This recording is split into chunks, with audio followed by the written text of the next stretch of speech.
Hello everyone and welcome to Cinderfall Gaming. I hope you're all doing well. And so what's this video about today? Well, we're going to chat a little bit about what we're hoping for, or what I'm hoping for with the new Seraphon Battletome on the horizon, what is coming with it.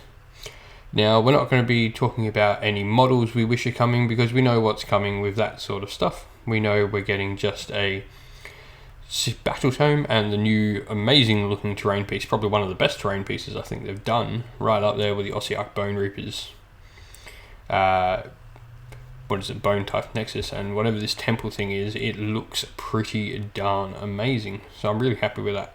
So I guess that would be the first want, would be like a cool terrain piece, and well, we're getting that. We got the temple with some magic-y sort of stuff that we all wanted, and I think that's a good start.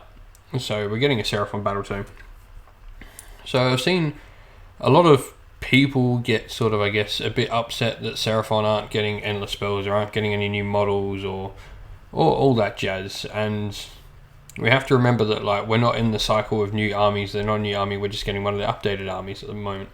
And the Seraphon is just the last one of the cycle. Yes, you've had to wait your time and all that, but this isn't about rebuilding your army, this is about putting your army out and getting your army updated to the new edition, which at the end of the day is more important. Most Seraphon players have a large army already because most of them are probably ported over from Warhammer Fantasy, or those that did already have large Seraphon armies and don't need new models. This is also potentially a sign that nothing is disappearing from the range. We've heard nothing of any Finecast or metal models disappearing, which is cool, and probably certainly wouldn't happen because the Slayer, who is an integral part to the lore, is a metal model, and that most definitely will not be disappearing from the range. So let's talk about this. We're not going to get new Saurus Warriors, we're not going to talk about any new kits because that's not happening, except obviously the terrain piece that we've already talked about. And so what are some things we want from the Seraphon? So first of all, talk about how do they act so far? And the Seraphon themselves, they sort of act as this chaff screen, objective snatching army, which is interesting because it's not sort of how you read about them in the small bits of narrative we have. The Saurus are supposed to be these mighty warriors that are quite fearsome to fight, and they've got these giant monsters that hurtle through enemy armies, and amazing wizards and really intelligent warriors in the skinks. So I think one of the most important things I really want to see is I want to see the Saurus Warriors empowered in some way, and all the Saurus sort of stuff, and probably include the monsters in this, and just everything up the power level of it. There's been chatter of Saurus Warriors potentially going to 2 wounds. That is something that could be used well. I definitely think maybe some rend on their weapons, or even just the jaws and stuff, giving some rends to the Saurus Warriors, and just making them hit a little bit harder, and probably give them a little bit more defense, and make them into the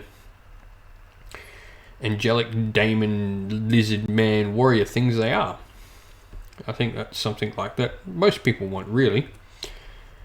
And this goes obviously for Saurus of all walks, so whether it's Saurus Warriors, Saurus Guards, Saurus Cavalry, or all the heroes, the Old Bloods and Scar Veterans, etc, etc. The Saurus are definitely the part of the army that needs a boost. The Skinks, I think, act really well in the way they play. They're supposed to be really smart, intuitive, opportunistic warriors, and they definitely play that role really well, the retreating and that. I hope that doesn't disappear. I think that's a really cool mechanic that the Skinks bring to the table, and could really do well balance against some really hardy Saurus Warriors. We'll talk a little bit about magic now. Not so much the Skinks, but the Slayer are supposed to be these immense cosmic shifting wizards, and I'd like to see their power upped a little bit. Maybe for the lack of less summoning. It's an interesting thing, the Seraphon. I do think it's one of the best summoning mechanics in the game. For a game mechanic wise, I like the idea if they have to give something up to do their summoning. I wish more armies were like that.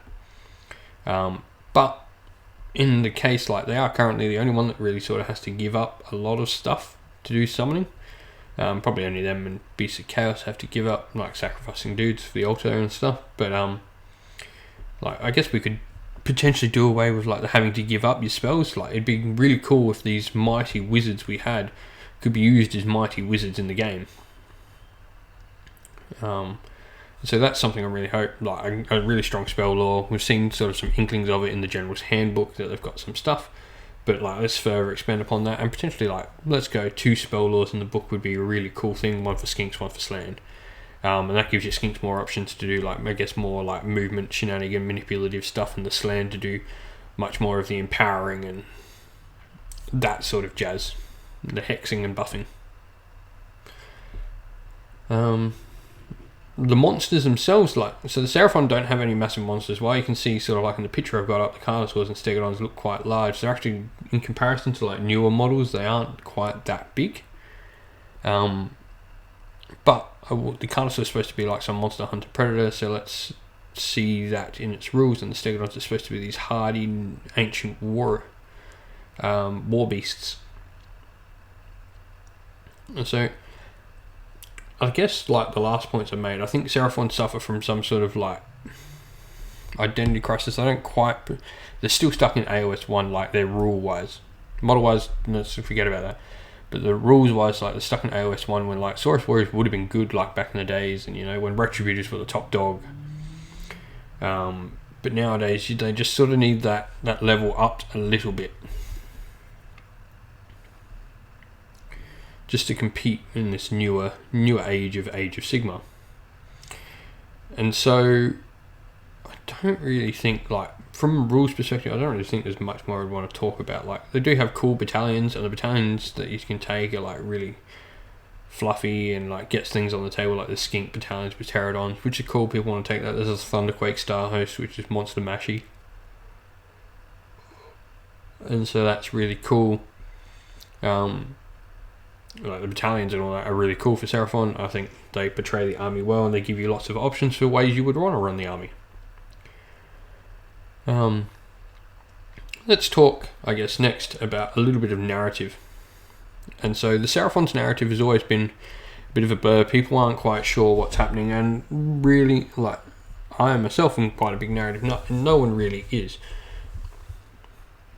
You've sort of got the idea, like reading about Seraphon, that like, obviously there's the whole like made up of stardust, thought up memories of the Slan brought into existence and all that.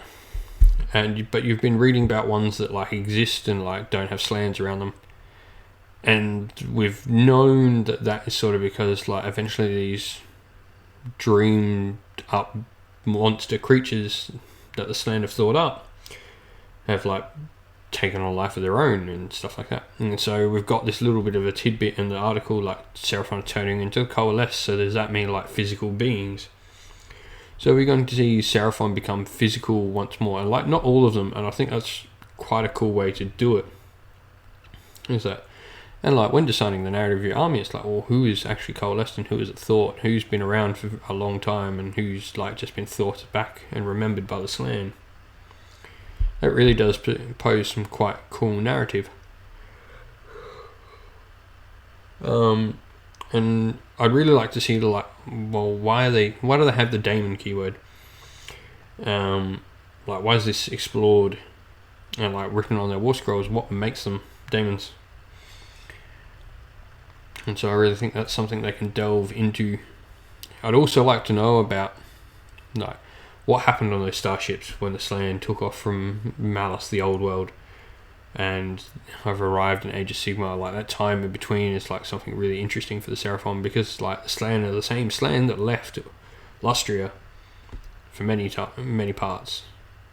It's just quite an interesting sort of subject to look into, I think. But anyway, that's enough of me rambling for today. I just thought I'd do a short video. I have like one of my friends that I play a lot, my cousin actually collects a Seraphon army, and we'll probably get him on the channel when the Seraphon Battletome is released to get smashing out some battle reports straight away. He's looking rather forward to this release, and so I am too. So we'll get some battle reports up on the channel of Seraphon when they come out. But that's all for today.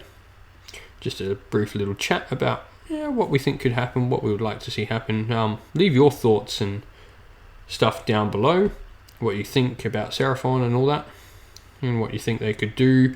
Like, don't worry about leaving comments about models. Like, we all know, like, the models we'd like to see updated, and I'm pretty sure everyone's on the same page with that. But leave your thoughts on, like, rules, mechanics, and the way the army works, and what you'd like to see happen with the Seraphon in the new edition of Age of Sigmar in their Seraphon 2.0 Battletome.